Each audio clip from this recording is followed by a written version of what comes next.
प्रेरितों के काम अध्याय 7। तब महायाजक ने कहा, क्या ये बातें सत्य है? उसने कहा, हे भाइयों और पिताओं सुनो। हमारा पिता अब्राहम हारान में बसने से पहले जब मेसोपोटामिया में था, तो तेजोमय परमेश्वर ने उसे दर्शन दिया और उससे कहा, तू अपने देश और अपने कुटुंब से निकलकर उस देश में चला जा जिसे मैं तुझे दिखाऊंगा। तब वह कसदियों के देश से निकलकर हारान में जा बसा और उसके पिता की मृत्यु के बाद परमेश्वर ने उसको वहां से इस देश में लाकर बसाया जिसमें अब तुम बसते हो। और परमेश्वर ने उसको कुछ विरासत न दी, वरन पैर रखने भर की भी उसमें जगह न थी।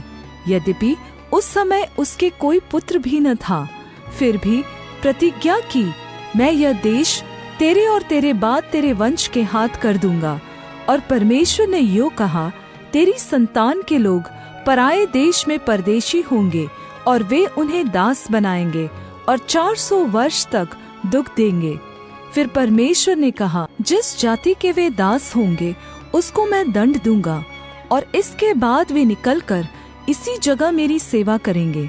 और उसने उससे खतने की वाचा बांधी और इसी दशा में इसहाक उससे उत्पन्न हुआ और 8वें दिन उसका खतना किया गया। और इसहाक से याकूब और याकूब से 12 कुलपति उत्पन्न हुए। और कुलपतियों ने यूसुफ से ईर्ष्या करके उसे मिस्र देश जाने वालों के हाथ बेचा, परंतु परमेश्वर उसके साथ था और उसे उसके सब क्लेशों से छुड़ाकर मिस्र के राजा फिरौन के आगे अनुग्रह और बुद्धि दी। उसने उसे मिस्र पर और अपने सारे घर पर राज्यपाल ठहराया। तब मिस्र और कनान के सारे देश में अकाल पड़ा, जिससे भारी क्लेश हुआ और हमारे पूर्वजों को अन्न नहीं मिलता था। परंतु याकूब ने यह सुनकर कि मिस्र में अनाज है, हमारे पूर्वजों को पहली बार भेजा। और दूसरी बार यूसुफ अपने भाइयों पर प्रकट हो गया और यूसुफ की जाति फिरौन को मालूम हो गई।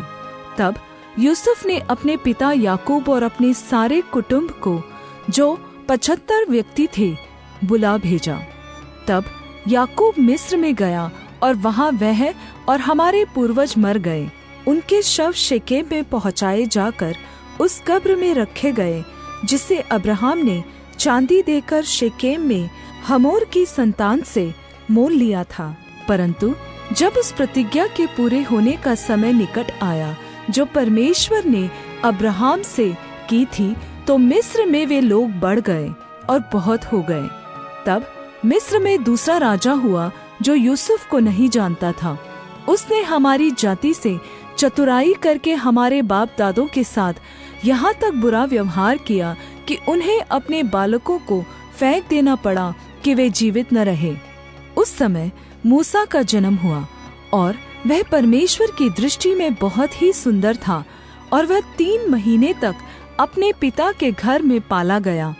परंतु जब फेंक दिया गया तो फिरौन की बेटी ने उसे उठा लिया और अपना पुत्र करके पाला। और मूसा को मिस्रियों की सारी विद्या पढ़ाई गई और वह वचन और कामों में सामर्थी था।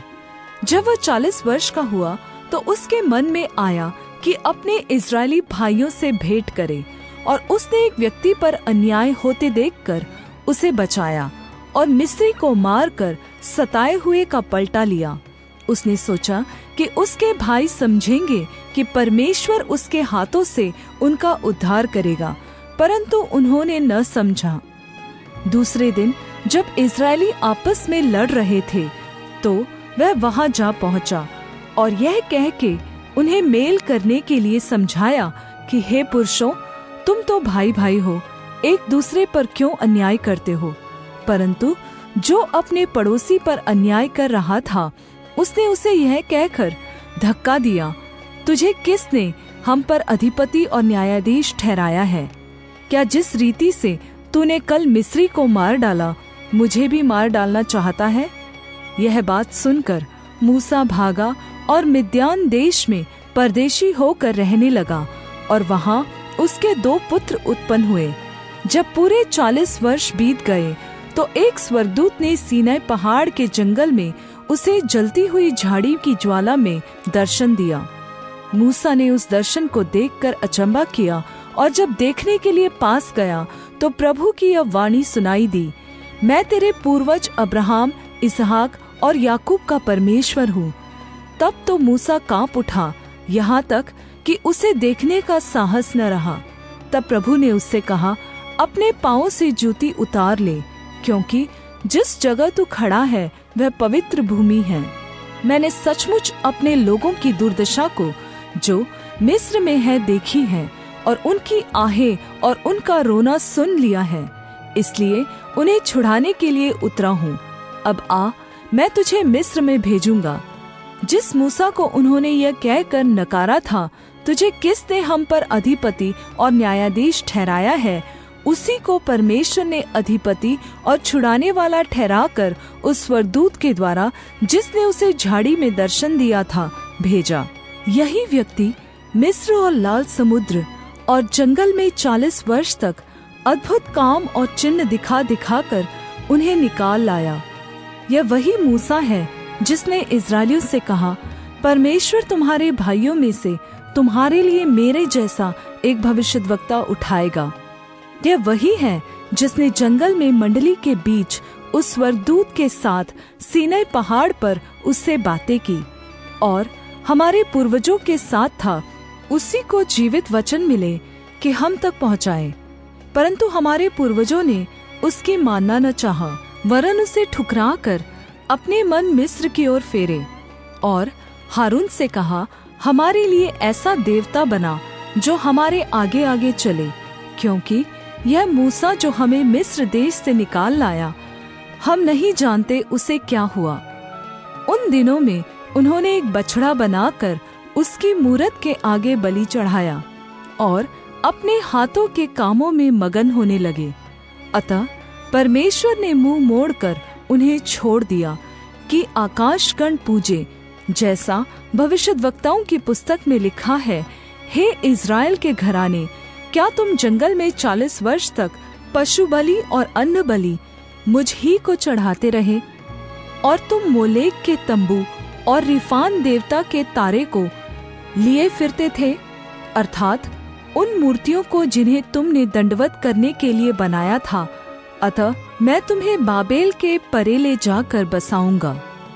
साक्षी का तंबू जंगल में हमारे पूर्वजों के बीच में था, जैसा उसने ठहराया, जिसने मूसा से कहा, जो आकार तूने देखा है उसके अनुसार इसे बना। उसी तंबू को हमारे पूर्वजों ने पूर्व काल से पाकर यहोशू के साथ यहाँ ले आए। जिस समय की उन्होंने उन अन्य जातियों पर अधिकार पाया जिन्हें परमेश्वर ने हमारे पूर्वजों के सामने से निकाल दिया, और वह दाऊद के समय तक रहा। उस पर परमेश्वर ने अनुग्रह किया। अतः उसने विनती की कि मैं याकूब के परमेश्वर के लिए निवासस्थान बनाऊं, परंतु सुलैमान ने उसके लिए घर बनाया, परंतु परमप्रधान हाथ के बनाए घरों में नहीं रहता। जैसा कि भविष्यद्वक्ता ने कहा, प्रभु कहता है, स्वर्ग मेरा सिंहासन और पृथ्वी मेरे पांव तले की चौकी है। मेरे लिए तुम किस प्रकार का घर बनाओगे, और मेरे विश्राम का कौन सा स्थान होगा? क्या ये सब वस्तुएं मेरे हाथ की बनाई नहीं?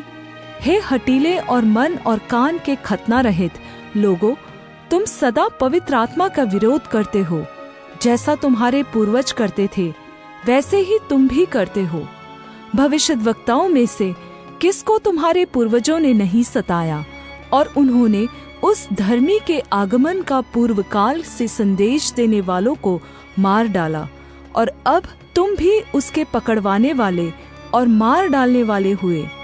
तुमने स्वर्गदूतों के द्वारा ठहराई हुई व्यवस्था तो पाई, परंतु उसका पालन नहीं किया। ये बातें सुनकर वे क्रोधित हुए और उस पर दांत पीसने लगे।